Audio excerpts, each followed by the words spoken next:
is that he said something along the lines of that you can, be possibly good at things you hate, and you can also possibly be good at things you love. And it'll probably be easier. The reason I kind of found that statement interesting is is because there was one quote that came to mind that I really have always kind of found as my favorite quote, and I have forgotten it for probably the last 4 years. And the last time I brought it up, I remembered that it was in a program for being credentialed to be a high school teacher. And I brought it up at one point, and then the student teacher next to me essentially yelled at me and called me an asshole when I brought this quote up. That's for context anyway. And it was a quote by Corey Taylor of Slipknot and of Stone Sour. And it was an interesting quote because it was actually him giving a motivational speech at Oxford. And I want to say every month or so at Oxford they kind of bring in successful people to essentially just speak, and they can have whatever motivational speech they want. There's no real structure to it, and the thing that he ended up saying, and I'm going to butcher it a little bit, was he said that you shouldn't pursue things that you love or like. You should pursue things that you're good at, because things that you're good at you will learn to like. And for me, that quote was kind of a weird light bulb moment, especially if I bring it back to kind of that instrument, my instrument story, whereby, I kind of liked music. I enjoyed music, but it was always such a struggle for me, like making melodies from pianos. I'm like, oh, I don't even understand. Like, I know what I want to do, but I can't do it. I know what I want to sound like. I can't do it, but give me someone else's piano soundtrack and I'll make it sound amazing. I can't do it myself. But then, when I picked up the drums, it was, oh, I'm just really good at this. I'm learning it, and I'm doing, relatively intermediate things within half a year. And, oh, you know what? I really enjoy being good at this. And that notion so that kind of sentiment for me has always been something that every time I think about it, I'm like, yeah, you know what? That quote is still true. However, I bring it up because when I said it originally, as I said, someone turned to me and said, because I brought it up in the context of someone was saying that, they found teaching being very, very hard and emotionally draining, but they like it. And I basically gave them this quote after they kind of said that, and they're like, "How dare you? How dare you say I not be a teacher? I love teaching."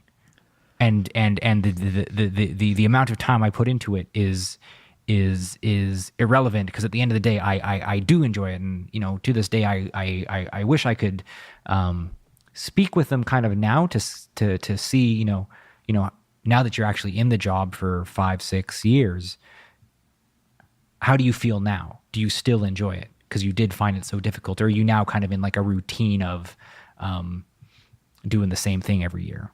Anyway. I just want to add that I kind of disagree with this guy's quote in the first place, and the reason why is have you ever watched the anime show One Punch Man? No. I mean, I've heard of it. I know the premise of it, but I've never watched it. So it's about this guy, and essentially he's just the strongest motherfucker ever, and he's a superhero, right? This is a cartoon. And so, or anime. Oh my God, calling it a cartoon, I'm gonna get killed for that. You? Oh my God. Well, it was actually originally a manga. Yeah, mange.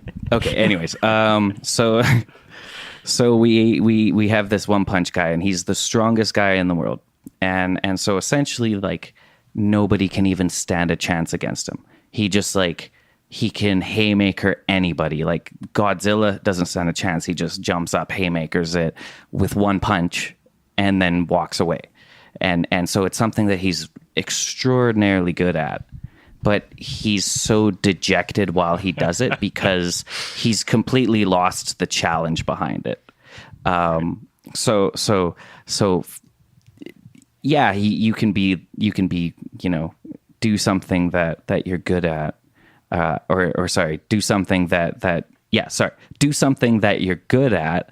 I don't necessarily agree with, because if you don't enjoy it, you eventually won't get any joy out of doing that thing that you're good at in the first place. Now, I don't know. There's some bigger metaphor to be made with the One Punch Man, but you should definitely hit it up. It's on Netflix. I get that, and I'm not going to be a dick and say, well, that's an anime with unrealistic physics properties.